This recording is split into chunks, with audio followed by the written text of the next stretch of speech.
So after a buyer conducts a home inspection and they receive it back, most likely they are going to be asking you for specific repairs to be done to the property.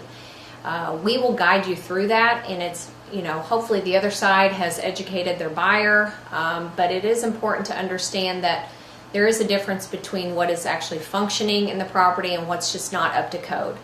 If something is not functioning properly, you need to make sure that you plan to address that. I mean, that's just part of your obligation as a seller.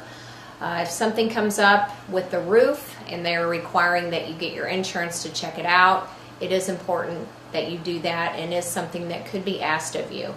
If there's any movement with the foundation, they could also ask you to have that checked out. And again, we have different vendors that we work with closely that I know would come out at a very minimal cost and take care of these for you, but most likely there will be something that the seller will ask of you to repair. It's our job to educate you through that process and make sure that we identify what is actually not working and what's possibly a code violation.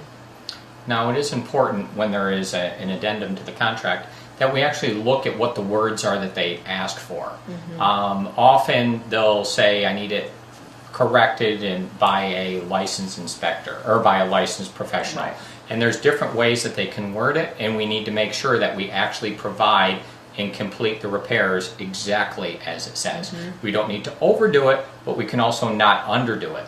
We also need to make sure that we're prepared with receipts and any warranties. If we say that there are warranties or anything like that, any documentation we should make sure we collect.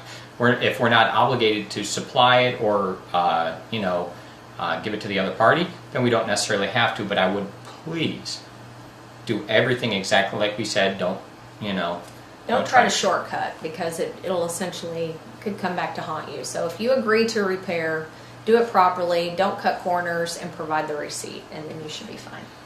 Yeah.